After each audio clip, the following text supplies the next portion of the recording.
a happy place for everyone. And that's what it should be like.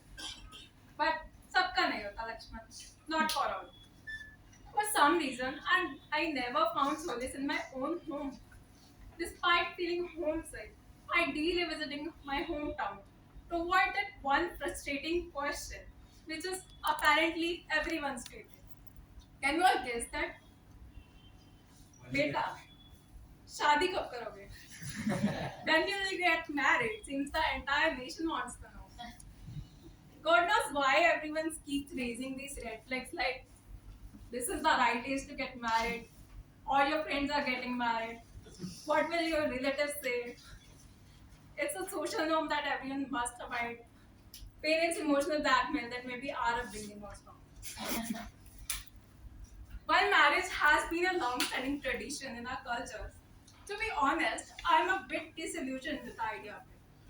Some of you may be thinking, how can you say that? Marriage is a beautiful union of two people. And I agree, marriage can be beautiful. But it can also be a source of misery if not done for the right reasons. In India, people get married simply because they feel like they're supposed to.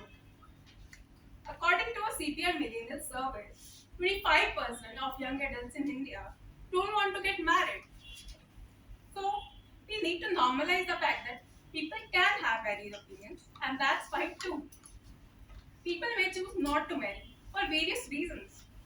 Perhaps they don't want to, perhaps they want to prioritize their personal goals, don't want to lose their identity, or maybe they have seen too many unhappy marriages around them to want to take that risk.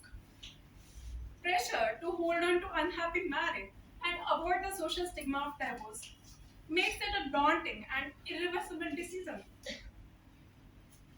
As a child, I used to believe in fairy tales and happily ever after. But when imagination shatters, reality hits hard.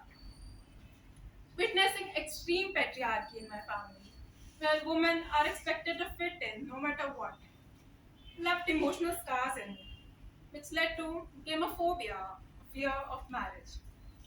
What if it turns out to be emotionally abusive? Doesn't respect me, doesn't stand for me, restricts me, manipulates me, insults me, or makes me forget my own identity. To escape that environment, I focused on studying hard and becoming independent, hoping that getting a job in different city would put a full stop to this question. How am I was I? No matter how far we wish to spread our wings, people simply don't care. For them, even if you become prime minister, you'll be successful only on getting married.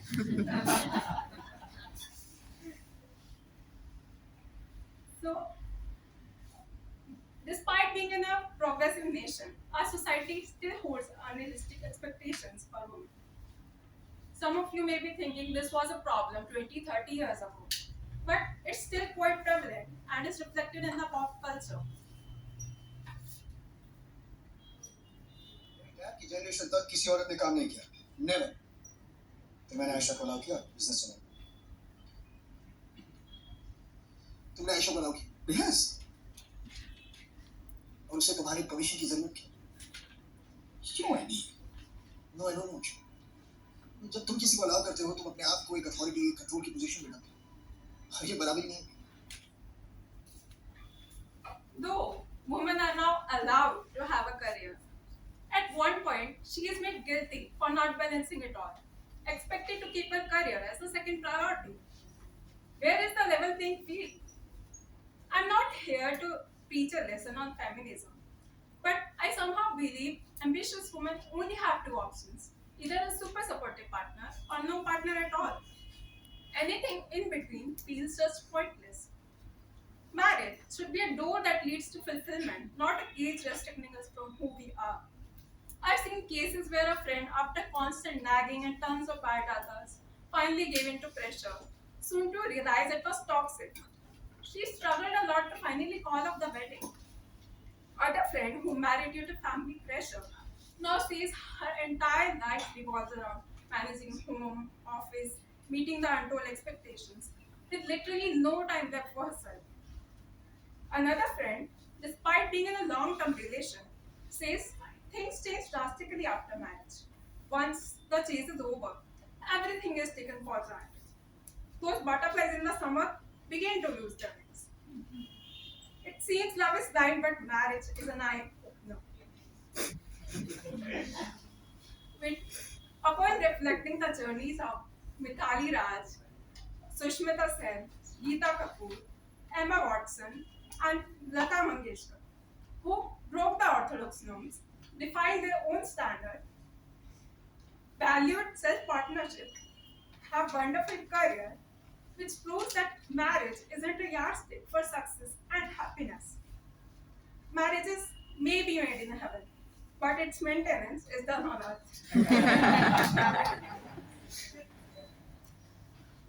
Indra Nooyi, CEO of PepsiCo, faced pressure to marry right from the age of 18, but only decided to tie the knot when she found someone who is empathetic, respecting her opinions and values, and share responsibilities. Similarly, husband of Falguni Nair, founder of Nykaa, not only encourages her to prioritize her work, but also never harbors any unrealistic expectations. Her families treat careers of both equally important without giving her a hard time on missing out some of the family stuff.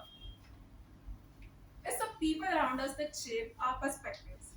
Until you find such a good support system where everyone helps you achieve your dreams and celebrate your victories with you, marriage isn't worth it. It shouldn't weigh us down, but rather gives wings to fly. Till the time I don't find something like that, I'm fine being on my own.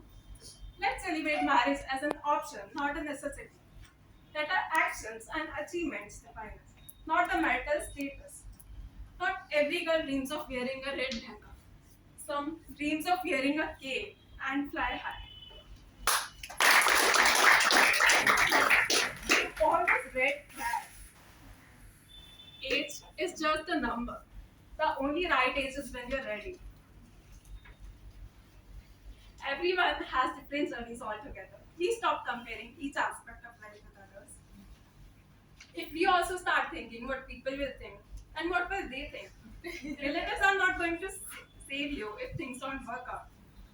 Society is a collective representation of us people and should be inclusive enough to incorporate everyone's views. There's nothing wrong with parents' upbringing to make us capable enough to choose for ourselves the right course of action. Thank you.